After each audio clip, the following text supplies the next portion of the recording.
తూర్పు దేశాల ఆధ్యాత్మిక జ్ఞానం, దానికి పూర్తి భిన్నంగా పశ్చిమ దేశాల హేతువాదం, ఈ రెండిటినీ తనలో ఇముడ్చుకొని ఒక వంతెనలా నిలిచిన ఒక మహోన్నత శక్తి ఆయనే స్వామి వివేకానంద. అసలు ఒక మామూలు యువకుడి అన్వేషణ యావత్ ప్రపంచాన్ని మేల్కొల్పిన ఒక మహా ఉద్యమంగా ఎలా మారింది? ఈరోజు మనం దాని గురించే తెలుసుకోబోతున్నాం. కేవలం 5 మాటలు. అమెరికా సోదరీ సోదరులారా, అంతే. 1893 చికాగోలోని ప్రపంచ మతాల పార్లమెంట్, ఆ ఒక్క పిలుపుతో నిశ్శబ్దంగా ఉన్న సభ మొత్తం ఒక్కసారిగా చప్పట్లతో మారుమోగిపోయింది. అది కేవలం మాటలు కాదు, అది వేల సంవత్సరాల భారతీయ తత్వాన్ని, ఆ సార్వత్రిక ప్రేమను ప్రపంచానికి పరిచయం చేసిన క్షణం. ఆ ఒక్క వాక్యంతోనే వివేకానందుడు ప్రపంచవేదికపై తనదైన ముద్రవేశారు. అయితే ప్రపంచాన్ని ఇంతలా ప్రభావితం చేసిన ఈ ఆధ్యాత్మిక గురువు ఒకప్పుడు సమాధానాల కోసం వెతుకుతూ ప్రతిదాన్నీ శంకించే ఒక సందేహవాది. మరి ఆయన ప్రయాణం ఎక్కడ మొదలైంది? ఆ అన్వేషణకు బీజం ఎక్కడ పడింది? రండి తెలుసుకుందాం.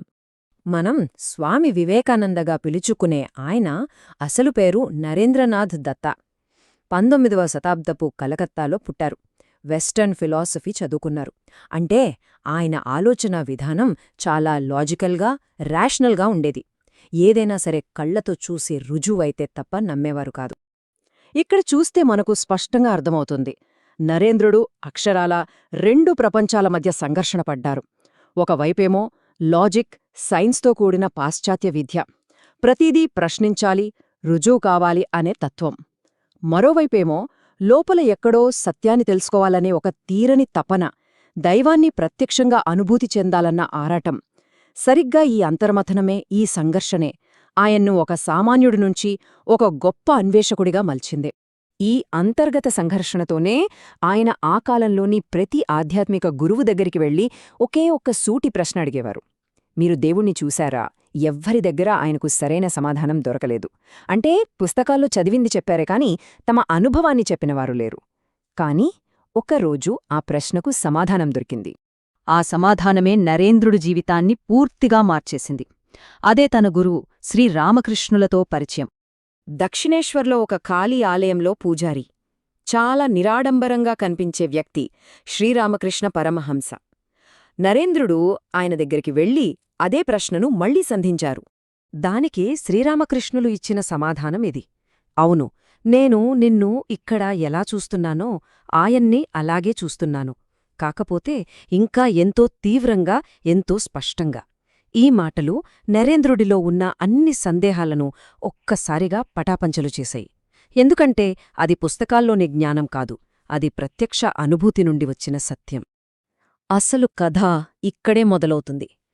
శ్రీరామకృష్ణులు కేవలం మాటలతో ఊరుకోలేదు.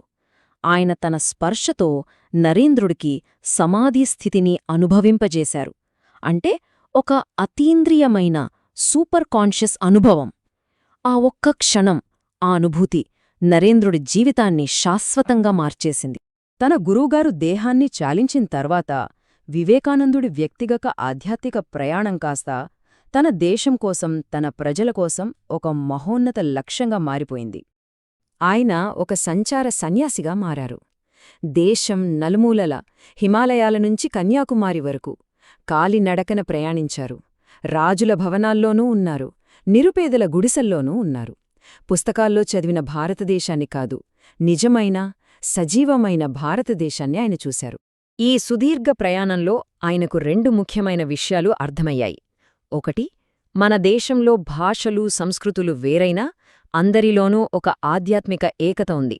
ఇక రెండవది, ప్రజల మధ్య ఉన్న వర్ణనాతీతమైన పేదరికం, వాళ్ల కష్టాలు.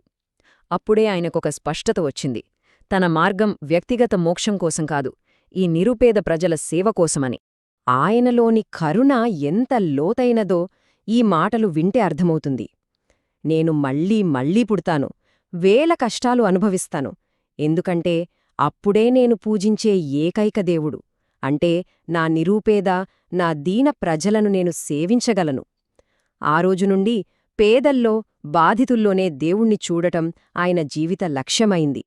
ఇక ఈ కొత్త లక్ష్యంతో తన సందేశాన్ని కేవలం భారతదేశానికే పరిమితం చేయకుండా ప్రపంచానికి అందించడానికి ఆయన సిద్ధమయ్యారు. ఆ చికాగో ప్రసంగం ఒక ఆరంభం మాత్రమే. ఆ తర్వాత 1894లో న్యూయార్క్లో వేదాంత సొసైటీని స్థాపించి పాశ్చాత్య దేశాల్లో భారతీయ తత్వశాస్త్రానికి బలమైన పునాది వేశారు. తరువాత 1897లో ఇండియాకు తిరిగి వచ్చి రామకృష్ణ మిషన్ను స్థాపించారు. దీని ముఖ్య ఉద్దేశం ఒక్కటే, సేవ. షికాగోలో ఆయనిచ్చిన సందేశము నా మతమే గొప్పది అని కాదు. ఆయన చెప్పింది విశ్వసహనం గురించి, అన్ని మతాలను అంగీకరించడం గురించి.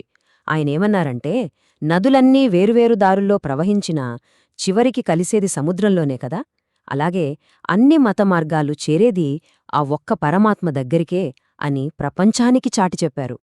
ఆయన తత్వాన్ని సింపుల్గా ప్రాక్టికల్ వేదాంత అంటారు.